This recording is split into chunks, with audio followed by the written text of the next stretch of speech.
तो हेलो मेरे प्यारे बच्चों, आप लोग कैसे हो? आशा है कि आप लोग स्वस्थ होंगे, हेल्दी होंगे, क्योंकि जब आप हेल्दी रहेंगे तभी आपको कहा जाता है जितना माइंड आपका स्वस्थ होगा उतने ही समझने में आपको हेल्प करेगा। इसलिए पिछले वीडियो में हमने देखा था क्या क्या, ग्रेविटेशन के बारे में, ग्रेविटी के बारे में, उसके बाद variation of Newton's law of gravitation, variation of g acceleration due to gravity. कुछ बच्चों के डिमांड पर, ऐसे तो मैंने कहा था कि पिछले वीडियो में हमने न्यूमेरिकल डिस्कस करेंगे, लेकिन कुछ बच्चों के डिमांड पर हुआ कि नहीं सर पहले आप पूरे जो टॉपिक है उसको कवर कर ले, उसके बाद फिर टॉपिक बाय टॉपिक हम लोग न्यूमेरिकल डिस्कस करेंगे। तो ठीक है, जैसा बच्चों का डिमांड हो वैसा ही मेरा फर्ज है कि आप लोगों को बेटर से बेटर अपॉर्चुनिटी को प्रोवाइड करना। तो आज हम लोग पिछले टॉपिक में जो पढ़ा था उसी टॉपिक को आगे एक्सटेंड करते हुए आगे चलते हैं। तो आज हम लोग पढ़ेंगे ग्रेविटेशनल पोटेंशियल एनर्जी। क्या पढ़ेंगे? Gravitational potential energy. ग्रेविटेशनल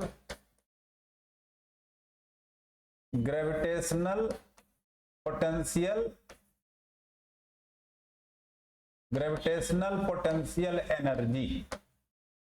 अब ये समझना है कि ग्रेविटेशनल पोटेंशियल एनर्जी है क्या। देखो, you know from the work chapter कि वर्क एनर्जी जो है that is the form of work. तो इसका मतलब है कि gravitational potential energy is also a work done है। लेकिन सवाल है कैसा वर्क डन? हम लोग तो वर्क की जब बात करते हैं, पोटेंशियल एनर्जी की जब बात करते हैं, पोटेंशियल एनर्जी एक पोजीशन के कारण भी होता है, that is called positional gravitational potential energy. Position मतलब we have to consider a body from height, कि किसी बॉडी को हाइट से हमने कितना ऊपर लिफ्ट किया। उसके बाद पोटेंशियल एनर्जी और शेप एंड साइज के कारण भी होता है, कि suppose that you fill the air in the balloon, the size of the balloon increases. whenever in work chapter you have seen if the spring is stretched, there also is a work done is there, that work done is called also the potential energy. But here we have to consider the gravitational potential energy. तो आते हैं इस topic पर, discuss करते हैं क्या है। Let this is the earth is there. Earth है, सपोज इसका मास m है और इसकी रेडियस कितना है r है। अब देखो ये अर्थ है, दैट इज द मटेरियल। अर्थ भी क्या है? एक मटेरियल बॉडी है। तो इसके चारों तरफ क्या होगा? एक फील्ड होगा, that field is called what is that? Gravitational field. जैसे मैग्नेट के अराउंड एक फील्ड होता है, that is called magnetic field. नहीं, चार्ज के अराउंड एक फील्ड हो जाएगा। फील्ड मतलब कि कहां तक उसका इफेक्ट है। तो similarly gravitational field, suppose that this earth है up to here, it has its area, gravitational field is there around it, suppose that। and जहां पर इस अर्थ का इफेक्ट नहीं है, मतलब where the gravitational force does not act by the earth, तो उसको हम लोग कहते हैं इन्फिनिटी। मतलब फील्ड से बाहर जो हो गया, that is called what is that? Infinity. तो ये फील्ड से बाहर जो ये सब जो है, that is called the infinity. तो अब ग्रेविटेशनल पोटेंशियल एनर्जी क्या है कि suppose that you are given one small body जिसका मास m है। अब देखो, up to here we have consider what is up to here we have consider क्या? That is the gravitational field is there. तो gravitational field के बाहर सारे point, that is called the infinity. तो anywhere, suppose that this is the point is there.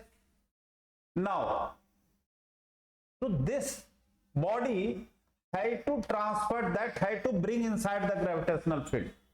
अब इस body को इसके अंदर लाना है।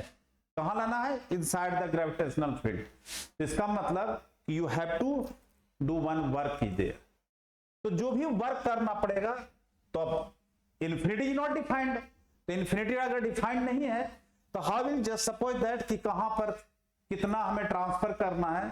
तो क्या करते हैं, एक स्मॉल फिजिक्स में आज टर्म पता है आपको, that first of all you perform the small work, उसके बाद क्या होता है, इसको इंटीग्रेट कर दे। इंटीग्रेशन मेथड और calculus method, you know just calculus का ही दो पार्ट है, डिफरेंशिएशन और इंटीग्रेशन।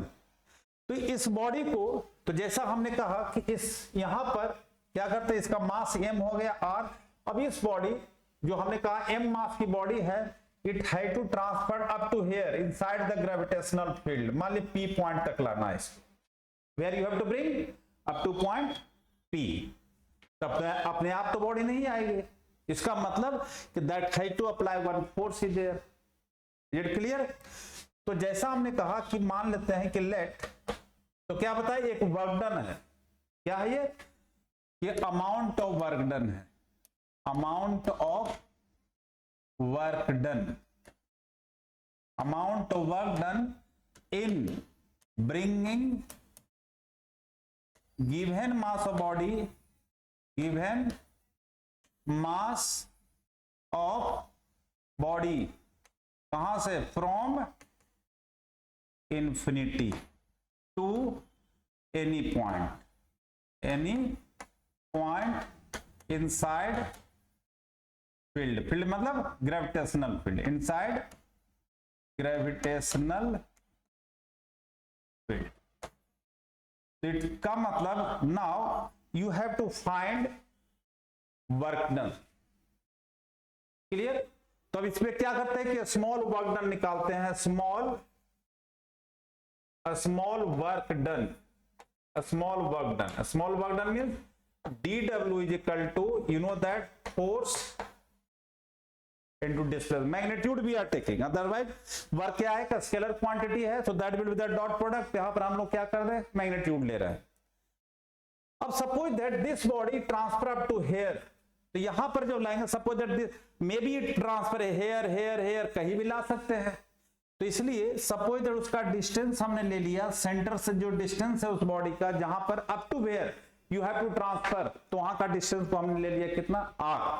तो स्मॉल वर्क डन, तो actually whenever this body transfer up to here, तो इसका मतलब है ग्रेविटेशनल फोर्स आपने पढ़ा G capital M m1 m2 by r square, तो G capital M by r square dr, this is the small work done.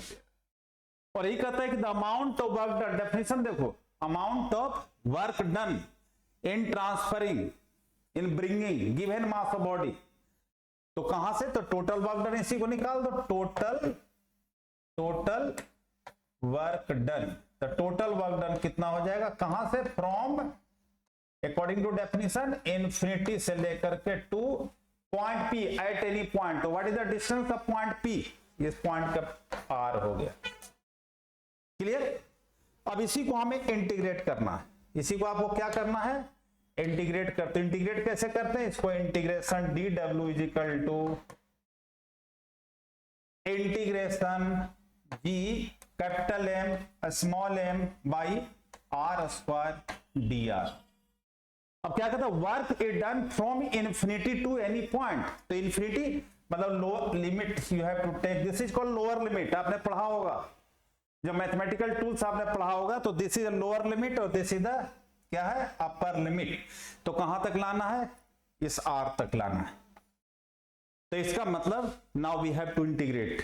Integration बता किसमें change आ रहा है, d that is the in change in क्या बताए, r में, because the body will be transfer may be here here here, every place the value will be r, different will be there. इसका मतलब variable कौन सा है, variable आपका है r है।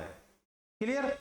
अब आपको पता होगा इंटीग्रेशन dw का इंटीग्रेशन क्या हो जाएगा, इंटीग्रेशन और dw बताओ, इंटीग्रेशन ऑफ dw जो हो गया आपका क्या हो जाएगा, इंटीग्रेशन हो गया dw का w और that G capital M small m, it will come outside और अंदर आ गया dr बाई क्या r square, limit integration infinity to r। Clear? अब यहां पर देखो G यहीं पर लिख देते हैं G capital M small m, how will integrate, first of all जो डिनोमिनेटर है उसको न्यूमरेटर में ले जाओ, तो कितना हो जाएगा, r पर पावर -2dr, इंटीग्रेशन इंफिनिटी से लेकर r तक। क्लियर। अब देखो, अगर आपने कोई इंटीग्रेशन का फॉर्मूला पता है, साइड में लिखे तो इंटीग्रेशन का फॉर्मूला, तो इंटीग्रेशन का formula integration x to the power n dx का जो फॉर्मूला होता है x पर power n plus 1 upon n plus 1, you know the formula, I mean basic formula of integration. तो कितना हो जाएगा आपका ये जो टर्म आएगा वो कितना हो जाएगा बताओ, एनीवन। तो दैट इज, देखो यहां पर g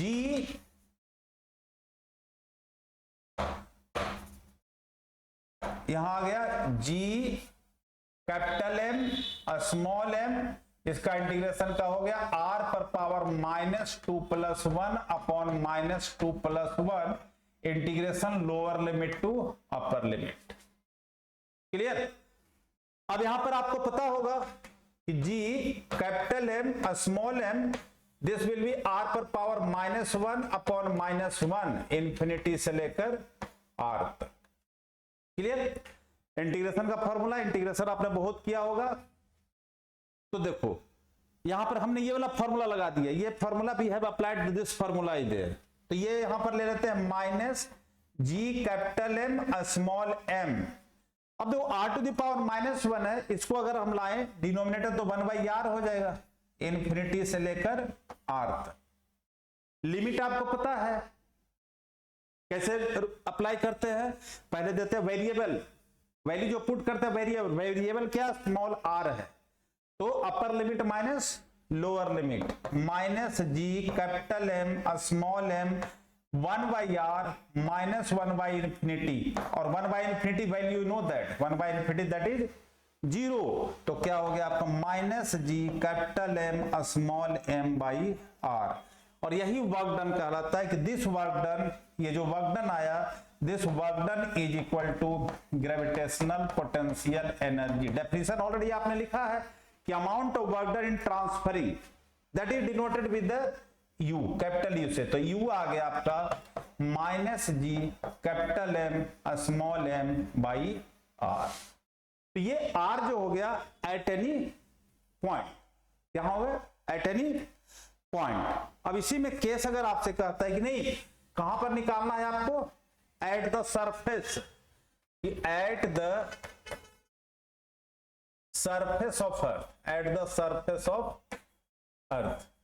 तो सरफेस ऑफ अर्थ में क्या हो जाएगा, दैट इज r जो है that will be equal to capital R at the surface, मतलब that will be the radius, जो distance, because distance we have to take from the centre. तब क्या हो जाएगा, u जो हो गया आपका -g capital M small m capital R। देखो अभी जब कभी कभी न्यूमेरिकल में आएगा देखना कि जैसे suppose this is the earth ही देयर, ये क्या हो गया आपका अर्थ है और इसकी रेडियस है r। अब आपको कहते नहीं यहां पर निकालो ग्रेविटेशनल, जिसकी हाइट दिया हुआ है कुछ h हाइट दे दिया कि अर्थ सरफेस से इतने पर 20 किलोमीटर या 200 मीटर 1 किलोमीटर किसी पर निकालो आप। तब यहां पर यही हो जाएगा, इस केस में हाइट पर हो जाएगा -g capital M small m, in place of r अब डिस्टेंस ले लेंगे तो r plus h there. This is called gravitational potential energy. तो मैं ये समझ रहा हूं कि यहां पर जो कुछ भी नहीं है, जिसको इंटीग्रेशन पता हो और वर्क डन का कंसेप्ट पता हो, इंटीग्रेशन और वर्क डन वही होता है। अगर दोनों को हम क्या कर देते हैं, कंबाइन कर देते हैं, और कुछ नहीं है इसमें, दो ही चीज लग रहा है, दो कंसेप्ट लग रहा है। एक क्या है, क्योंकि ग्रेविटेशनल पोटेंशियल एनर्जी एक वर्क डन है, तो वर्क डन मतलब वर्क डन का कंसेप्ट होना चाहिए फोर्स इनटू डिस्प्लेसमेंट, नहीं FDR जो हमने अप्लाई किया। सेकेंड, जिसको इंटीग्रेशन पता हो, क्योंकि स्मॉल वर्क डन किया, हमें तो टोटल वर्क डन निकालना है, क्योंकि उसको जनरलाइज करना है, तो जनरलाइज करोगे तो इंटीग्रेशन करोगे। तो इंटीग्रेशन जिसको पता है, तो दो ही कंसेप्ट इसमें अप्लाई हो रहा है ग्रेविटेशनल पोटेंशियल एनर्जी में। क्या क्या मेरे बच्चों, क्या क्या पता होना चाहिए, एक तो वर्क डन के बारे में पता होना चाहिए, और सेकेंड इंटीग्रेशन के बारे में पता होना चाहिए। तो आपको दोनों, इससे कहा था फिजिक्स कंसेप्ट पर डिपेंड है, फिजिक्स में क्रैमिंग से काम नहीं चलने वाला, फिजिक्स कंसेप्ट पर। स्टेप देखो कि क्या क्या अप्लाई हो रहा है। हाँ, दो स्टेप है, वर्क डन और इंटीग्रेशन। अब दोनों को क्या कर देना है, इंटीग्रेट कर देना, हो गया। दोनों के इंटीग्रेट मतलब दोनों को इकट्ठे कर दो, कलेक्ट कर दो, that is gravitational potential energy. तो मुझे विश्वास है कि आपको ये बातें समझ में आ गई। ओके, अब तो एक, क्योंकि हमने कहा 3 टॉपिक हमने यहां पर कंसिडर करेंगे। एक टॉपिक तो हो गया ग्रेविटेशनल पोटेंशियल एनर्जी। अब दूसरा देखेंगे हम लोग escape velocity. What is the meaning of escape? What is the meaning of escape velocity? क्या नेक्स्ट टॉपिक क्या चीज बताया हमने? Escape velocity. Escape velocity topic का नाम क्या है? मीनिंग क्या होता है? एस्केप कर जाना। एस्केप करना मतलब एक तरह से करना, भाग जाना। कभी कभी आप लोग स्कूल से भी एस्केप करते, जनरली सुनते हैं कि हम तो स्कूल से एस्केप कर गए। एस्केप करना मतलब स्कूल का जो है बाउंड्री लाइन, जो है बाउंड्री लाइन स्कूल में होता है बाउंड्री, मतलब स्कूल का फील्ड कहां तक है, जैसे ग्रेविटेशनल फील्ड का कंसेप्ट दिया उसी तरह से स्कूल का फील्ड कहां तक है, वो बाउंड्री। स्कूल का रूल जो एप्लीकेबल है वो बाउंड्री तक ही एप्लीकेबल है। इसका मतलब स्कूल का इफेक्ट कहां तक है? बाउंड्री तक। तो उसी तरह से एस्केप, उसे बाहर निकलना, एस्केप कर जाना। अब एस्केप वेलोसिटी तो कहने का मतलब, जैसे देखो जनरली किसी चीज को आप थ्रो करते हो तो नेचुरली अगेन ये return on the surface of the body. क्यों रिटर्न हो जाता है? क्योंकि उसके ऊपर अर्थ जो है एक फोर्स लगाता है, क्योंकि उसके फील्ड में ही है। क्योंकि अर्थ तो तभी तक है वो दादा बना हुआ है, कब तक? जब तो उसके फील्ड के अंदर है। जैसे इसके फील्ड से बाहर जाएंगे इसका क्या इफेक्ट? जीरो। तो क्या हो जाएगा? इसलिए कहने का मतलब कि किसी भी बॉडी को अर्थ सरफेस से इतने वेलोसिटी से फेंके कि फिर से वो अर्थ पर रिटर्न होकर ना आए, तो हो जाएगा क्या चीज? Escape velocity. अर्थ के ग्रेविटेशनल फील्ड से बाहर कर देना। तो क्या होगा भाई?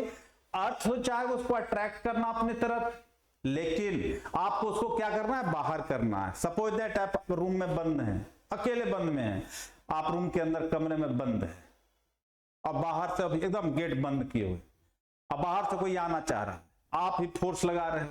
तो इसका मतलब अगर बाहर से कोई, अगर स्टूडेंट सोचता है कि हमें अंदर आना है, तो इसका मतलब उससे ज्यादा आपको फोर्स लगाना पड़ेगा, तभी तो आप उसको क्या करो? पुश कर पाओगे।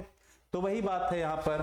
तो जैसे कहते हैं कि मिनिमम, मैक्सिमम की तो बात कर नहीं सकते, कितना हो सकता है, मैक्सिमम का कोई लिमिट तो है नहीं।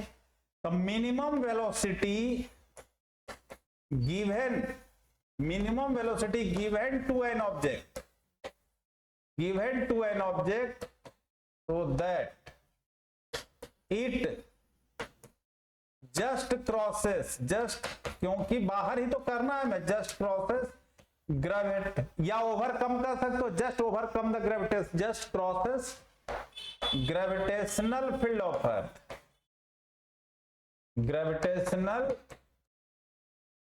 field of earth, वही कहलाता है, that is called escape। किसी बॉडी को इतने वेलोसिटी से हम थ्रो करें अर्थ सरफेस से कि वो अर्थ सरफेस जस्ट जहां तक उसका ग्रेविटेशनल फील्ड उसको क्रॉस कर जाए। इसका मतलब है कि सपोज दैट, देखो जैसा हमने कहा कि this is, suppose that this is the earth is there, इसकी रेडियस कितना है? r है, मास कितना है? m, m is the mass of earth and r is the radius of earth. अब क्या है कि यहां से किसी पॉइंट से यहां तक कोई बॉडी है, अब इसको हमें ये है gravitational field, this is the gravitational field is there, ये क्या है? Gravitational field. अब इस बॉडी को, m मास के ऑब्जेक्ट को, m तो कैपिटल M तो हो गया मास ऑफ अर्थ, अब इसको आपको ऊपर की ओर थ्रो करना है। तो आप कंपेयर करो, जो पीछे वाला जो टॉपिक पढ़ा है आपने, पीछे वाला टॉपिक जो पढ़ा है उसमें क्या था कि वर्क इज डन कहां से? आउटसाइड द ग्रेविटेशन, इन्फिनिटी से लेकर इनसाइड द ग्रेविटेशनल फील्ड। अब यहां पर क्या होगा? Work is done from inside the gravitational field to infinity. मतलब प्रोसेस, हाफ प्रोसेस। तो इतना कहने का मतलब इस टॉपिक में यही है कि जो पीछे जो आपने पढ़ा है उसका हाफ पोर्शन सेम है। डिफरेंस क्या हुआ? इंटीग्रेशन के लिमिट में। तो फिर स्मॉल वर्क डन निकालते हैं। कितना? Small work done. तो स्मॉल वर्क डन जो हो जाएगा, फिर small work done through D R. कितने डिस्टेंस से हम निकाल कर रहे हैं? D R. तो डी डब्ल्यू जो हो गया आपका कितना? F D R. Total work done. तो टोटल वर्क डन जब निकालेंगे, टोटल वर्क डन, तो टोटल वर्क डन के लिए इंटीग्रेट करेंगे कहां से? फ्रॉम, क्या कहते हैं? Given velocity given to the object, तो दैट कहां से दे रहे हैं? अर्थ सरफेस से। तो इसको कर देते हैं from r to infinity. Earth surface मतलब क्या हुआ?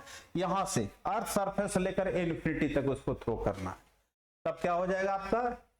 क्योंकि जी का वैल्यू तो पता है, G capital M small M by are square D R. क्योंकि यहां पर हम निकाल रहे हैं, यहां पर क्या चीज है?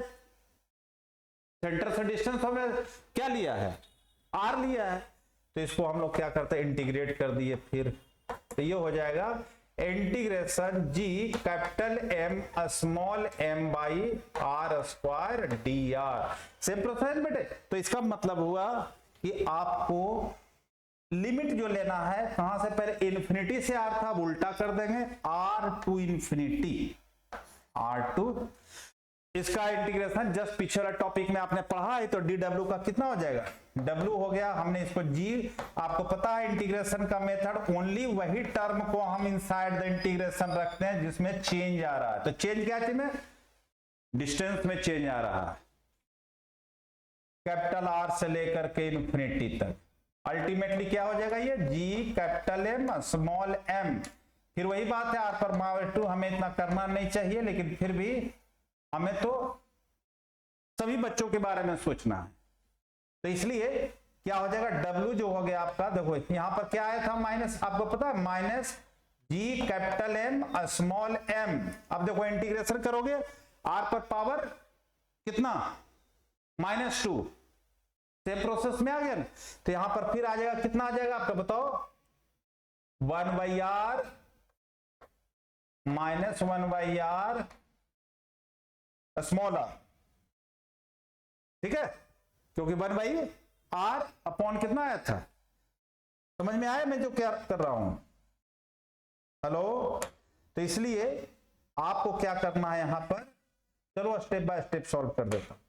तो यहां पर आ जाएगा, देखो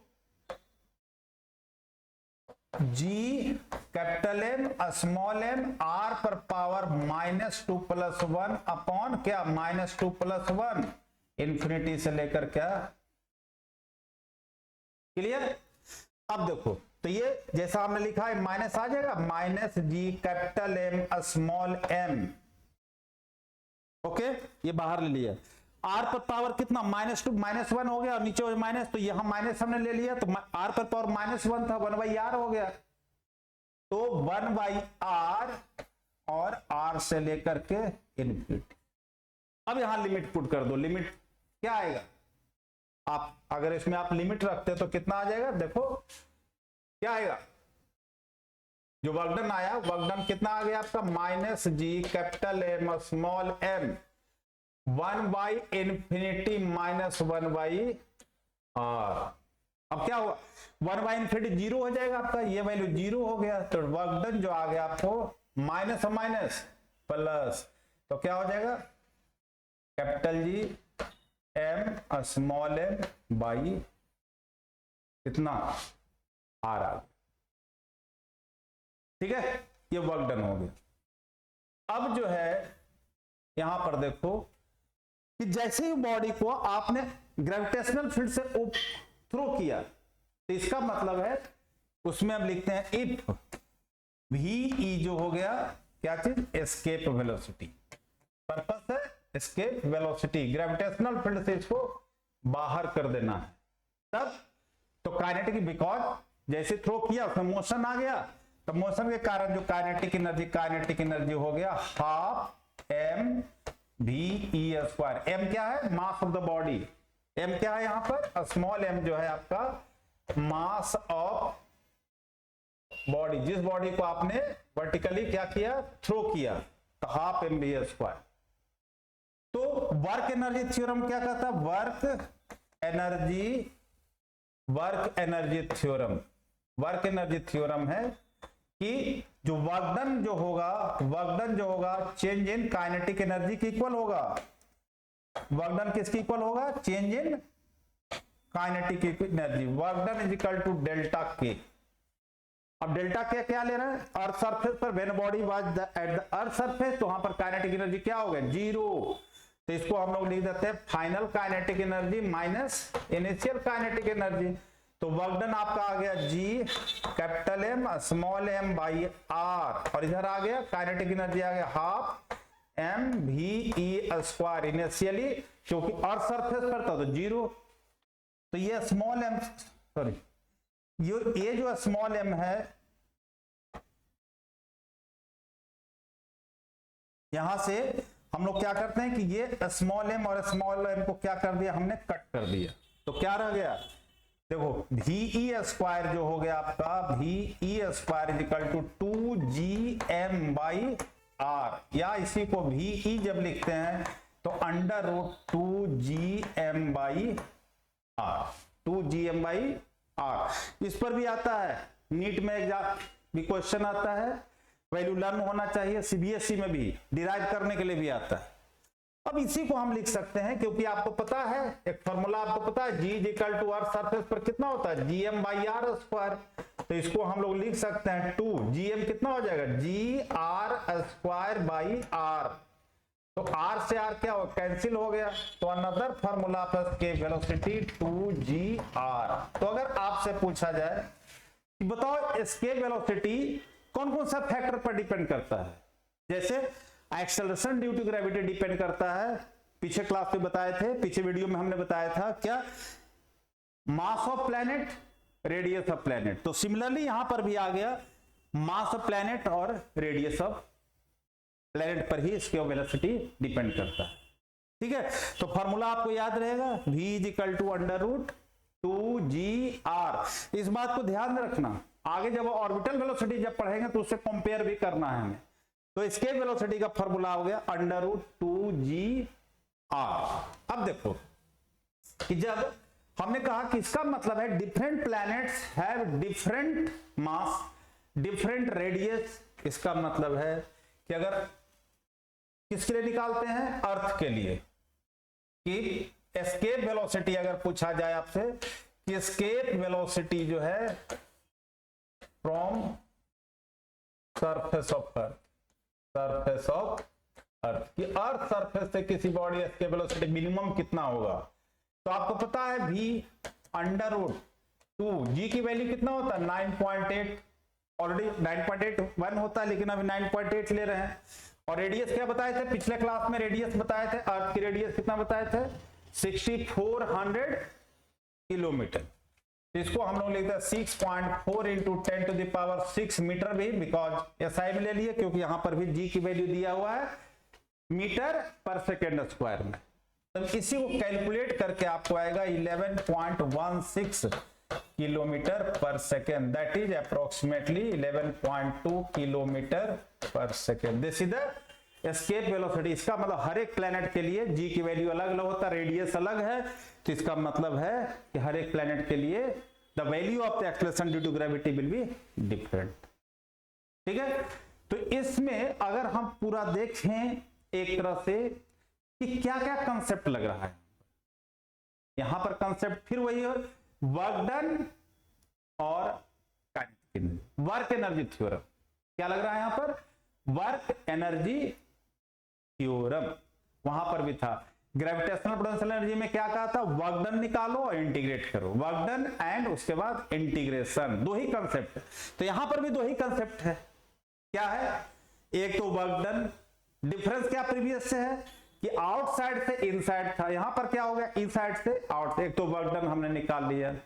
वर्क एनर्जी थ्योरम, दूसरा कंसेप्ट क्या बताया, work energy theorem. Work energy theorem पता है आपको, तो क्योंकि जब whenever you have thrown the body, इसका मतलब that body attain the kinetic energy, motion attain किया, तो that is kinetic energy there. तो यही तो कंसेप्ट है। तो आई होप कि आपको भी क्या ये ध्यान में रखना है, क्रैमिंग नहीं करना, दो ही, एक वर्क डन और दूसरा काइनेटिक एनर्जी में चेंज जो है, तो काइनेटिक एनर्जी निकालना। तो that is called, this is हो गया दूसरा टॉपिक, क्या हो गया, एस्केप वेलोसिटी। तीसरे के लिए हमने क्या आपसे किया था, वादा किया था, क्या, ऑर्बिटल वेलोसिटी। अब ऑर्बिटल वेलोसिटी को देख लो, क्या, कौन सा टॉपिक पर आ जाता है, ऑर्बिटल वेलोसिटी। दूसरा नेक्स्ट टॉपिक जो आपका है क्या है, ऑर्बिटल वेलोसिटी। ऑर्बिटल वेलोसिटी देखो, जैसे हमने एस्केप का कंसेप्ट दिया, क्या कर देना है भाई, बाहर कर देना है। कहां से बाहर कर देना है, ग्रेविटेशनल फील्ड के जो इफेक्ट है उसे बाहर कर देना है। अब यहां पर क्या है, ऑर्बिट। देखो सपोज दैट एक स्टोन लो, स्टोन को थ्रेड में बांध दो और उसको आपको क्या करना है, सर्कुलेट करना है। तो ऐसा थोड़ी होता है कि आपने उठाया और सर्कुलेट होना शुरू हो गया, नहीं होता है ना। उसके लिए भी क्या करता है, पहले जो है पूरी तरह से एक पर्टिकुलर फोर्स लगाना पड़ता है। और आपने पढ़ा है जब सर्कुलर मोशन में पढ़ा था कि अगर कोई बॉडी सर्कुलर मोशन में होता है तो दो फोर्स लगता है, एक होता है सेंट्रीपिटल फोर्स और दूसरा होता है सेंट्रीफ्यूगल फोर्स। यहां पर आपको क्या बताया हमने कि एक स्टोन को थ्रेड से बांधो, थ्रेड से वो बॉडी बना हुआ है, कहां उसका डायरेक्शन है, सेंटर की तरफ। इसका मतलब एक लग रहा है क्या चीज, सेंट्री, कंसेप्ट की बात बता रहे, एक सेंट्रीपिटल फोर्स। अब जो है कि इस बॉडी के बीच में, आपके फिंगर के बीच में एक फोर्स लग रहा है। तो उसी तरह से ऑर्बिटल वेलोसिटी जो हम लोग निकालने जा रहे हैं, किसका, सैटेलाइट का। क्या सैटेलाइट पता है ना आपको, व्हाट इज द सैटेलाइट। जब कोई भी बॉडी प्लेनेट के अराउंड रिवॉल्व कर रहा है तो that is called the satellite. किस सैटेलाइट की बात करेंगे यहां पर, किस सैटेलाइट के, आर्टिफिशियल सैटेलाइट। पता है एक नेचुरल सैटेलाइट भी होता है, यहां आर्टिफिशियल सैटेलाइट की बात करें तो ऑर्बिट, और ऑर्बिट का मतलब होता है पाथ। ऑर्बिट का मतलब क्या होता है, पाथ। देखो ये हो गया earth, suppose this is the earth is there, इसकी रेडियस कितना है आपका, आर, मास क्या है इसका, एम। क्लियर। अब कोई बॉडी जो है अर्थ सरफेस से एच हाइट पर, एच हाइट पर, इस बात को समझना पहले। देखो कि जैसे कोई एक, देखो ये बॉडी है, यहां पर से हमने इसको थ्रो किया, एक पर्टिकुलर वेलोसिटी है, थ्रो किए थे, यहां पर गिरा, बॉडी रेस्ट में आ गया।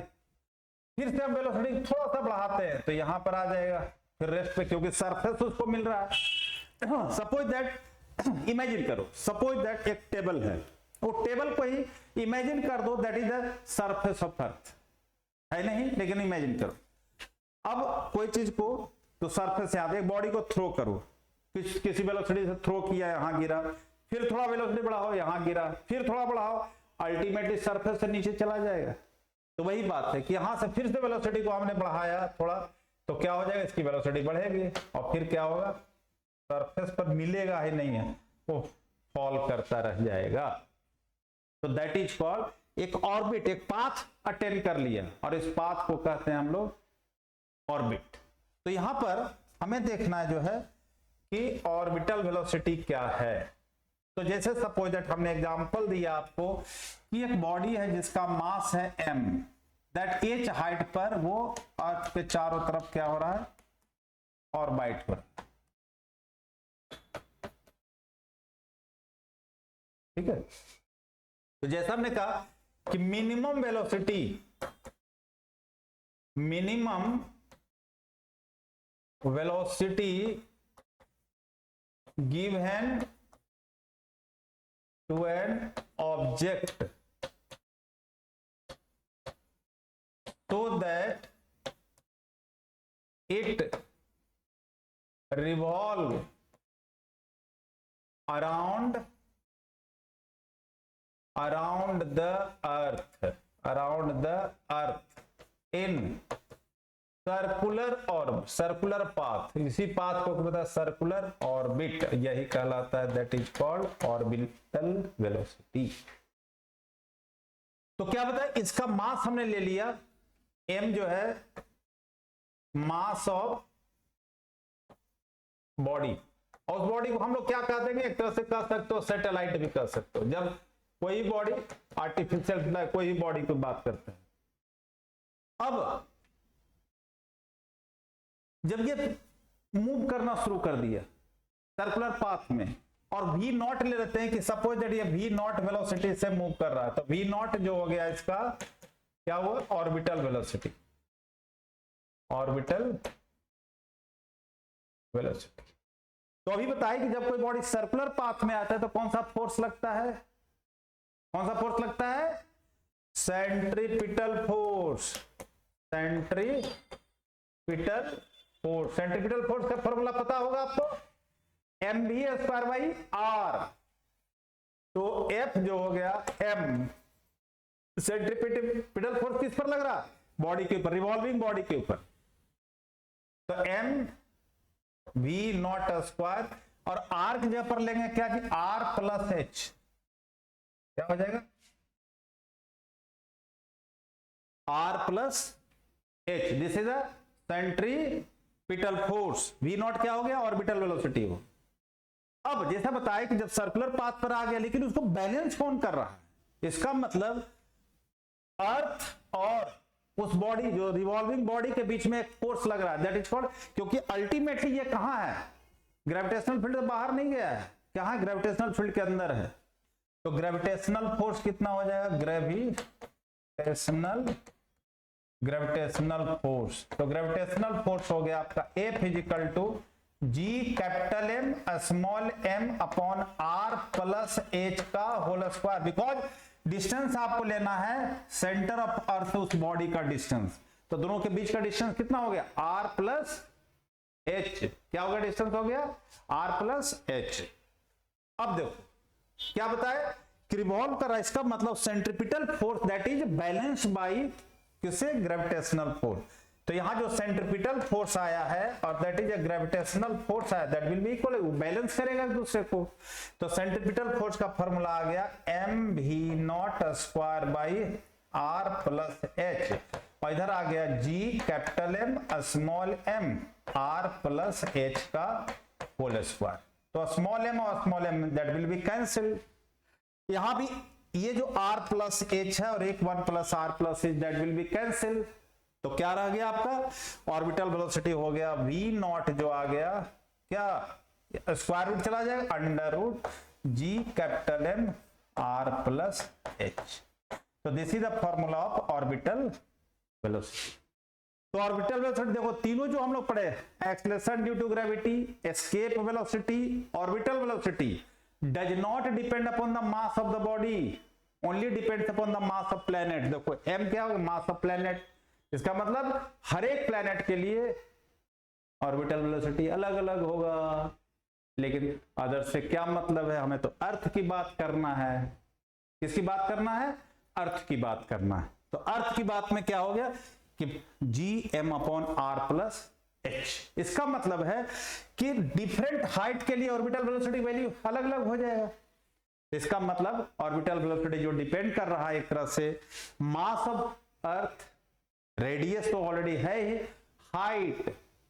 अब इसी के बेसिस पर आगे हम लोग जो पढ़ेंगे वो क्या है कि ऑर्बिट जो सैटेलाइट होता है, कुछ होता है जियो स्टेशनरी सैटेलाइट और दूसरा होता है रिमोट सेंसिंग सैटेलाइट। तो जियो स्टेशनरी सैटेलाइट की हाइट अलग होती है तो उसकी वेलोसिटी अलग होगा। उसके बाद दूसरा रिमोट सेंसिंग सैटेलाइट, तो रिमोट सेंसिंग सैटेलाइट की हाइट अलग होगी। लेकिन इस बात को हमने हिंट दिया है, आगे वाले टॉपिक में हम लोग पढ़ेंगे, तो इसलिए हम लोग कैलकुलेट करते हैं। अब ऑर्बिटल वेलोसिटी की वैल्यू को हम लोग क्या करते हैं, कैलकुलेट कर रहे हैं। तो value of orbital velocity from surface of earth और अर्थ,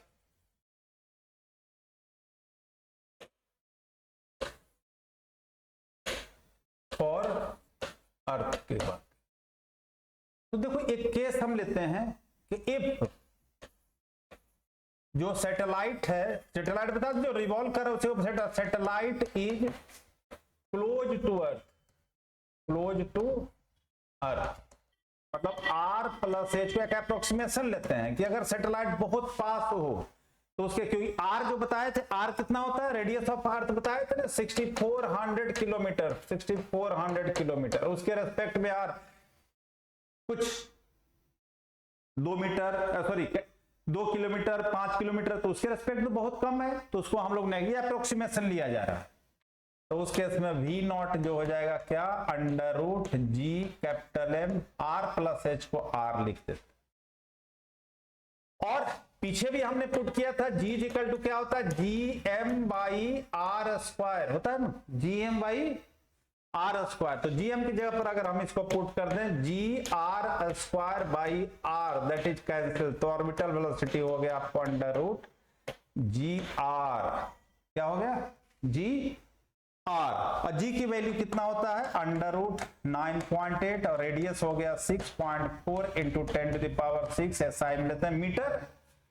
तो इसको कैलकुलेट करके आपको आएगा करीब 7.91 किलोमीटर पर सेकेंड, या इसी को अप्रोक्सीमेट करके 8 किलोमीटर पर सेकेंड भी हम लोग क्या करते हैं, यूज करते हैं। अब यहां पर देखो कि जैसे अप्रोक्सीमेट करके 8 किलोमीटर, तो अगर आपसे पूछा जाए कि क्या हुआ रिलेशन, पीछे हमने देखा relation between v not and v v not मतलब ऑर्बिटल वेलोसिटी और वी हो गया एस्केप वेलोसिटी।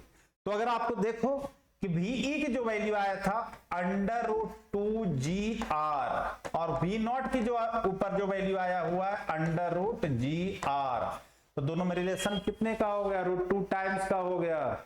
तो अगर रिलेशन अगर हम दोनों में देखते हैं कि वी बाई वी नॉट जो हो गया, दैट इज ऐसे लिखते हैं 2 अंडर रूट जी आर और नीचे भी अंडर रूट जी आर, तो G R cancel, it means escape velocity जो आ गया that is root 2 times of V naught. ये भी लर्न करना है आपको, या रूट 2 बाई रेशियो, क्या होता है दोनों का रेशियो, रूट 2 बाई 1। तो जैसा हमने आपको वादा किया था कि 3 टॉपिक हम आपको इस वीडियो में दिखाएंगे, 3 टॉपिक के बारे में डिस्कस करेंगे। कौन कौन सा हमने डिस्कस कर लिया, GPE gravitational potential energy, second orbital velocity, escape velocity, उसके बाद ऑर्बिटल वेलोसिटी। अब देखो, अब दोनों का कंसेप्ट हमने बता चुके हैं, अब तीसरे का कंसेप्ट क्या है, क्या है, सेंट्रीपिटल, सर्कुलर मोशन में है तो सेंट्रीपिटल फोर्स और ग्रेविटेशनल फोर्स, दो ही चीज को तो बैलेंस करना है, सेंट्रीपिटल फोर्स निकालो और ग्रेविटेशनल फोर्स निकालो। सेंट्रीपिटल फोर्स के बारे में पढ़ा हुआ है कि mv स्क्वायर बाई आर, और ग्रेविटेशनल फोर्स तो ऑलरेडी पढ़ ही रहे हो, जी m1 m2 बाई आर, दोनों को बैलेंस करो रिजल्ट आ जाएगा। तो आई होप ये तीनों टॉपिक आपको अच्छी तरह से समझ में आ गया होगा। अगर कहीं प्रॉब्लम होगा तो आप कमेंट बॉक्स में जा करके लिखें कि हाँ यहाँ पर ये प्रॉब्लम है। तो आई होप कि आपको अच्छी तरह से समझ में आ गया होगा। आप स्वस्थ रहे, अच्छी तरह से रहे, तभी आपका मेंटल विकास होगा। I hope all the best. Thank you बच्चों।